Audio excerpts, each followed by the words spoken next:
నమస్కారం అండి. నా పేరు రాయపూర్ మురళీకృష్ణ.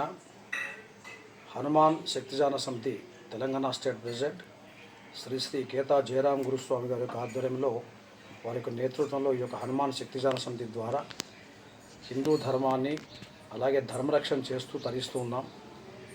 మాకు నిన్న మొన్న చూసినటువంటి ఒక జుగుప్సాకరమైనటువంటి స్థితి ఏంటంటే, తిరుపతి లడ్డూలో కూడా జంతువుల యొక్క కొవ్వు ద్వారా లడ్డూలు తయారు చేస్తున్నారని చెప్పేసి వచ్చిన వార్త విని చాలా బాధ అనిపించింది.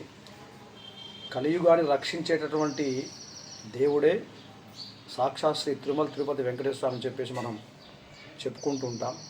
అలాంటి నమ్మకంలో కూడా ఆర్థిక స్వావలంబన గురించి ధర్మరక్షణ చేసేటటువంటి ఆ యొక్క దేవాదాయ ధర్మాదాయ శాఖలో ఉన్నటువంటి ఒక నీతి మాలినటువంటి యొక్క కార్యకలాపాలను ఖచ్చితంగా ఆ భగవంతుడు శిక్షిస్తుంటాడు. కానీ మనకంటూ చట్టం ఉంది, చట్టానికి లోబడి మనం అందరం పనిచేస్తుంటాం. కనుక ఇలాంటి అధికార దుర్వినియోగానికి, ఇలాంటి అసభ్యకరమైనటువంటి హేయమైనటువంటి చర్యలు పాల్పడ్డటువంటి ఎవరైతే వారు ఉన్నారో వారిని ప్రభుత్వం వారు ఖచ్చితంగా శిక్షించి భవిష్యత్తులో దైవిక కార్యకలాపాల్లో ఇలాంటి నీతిమాలినటువంటి కార్యక్రమాలు చేయకుండా ఒక భయం అనేది ఉండే విధంగా వాళ్ళని సరైనటువంటి శిక్షలు విధించవలసిందిగా మా తరపున మేము వేడుకుంటున్నాం, అభ్యర్థిస్తున్నాం.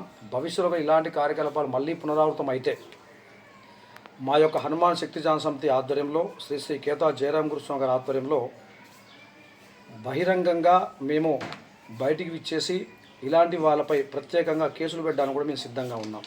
జై శ్రీరామ్.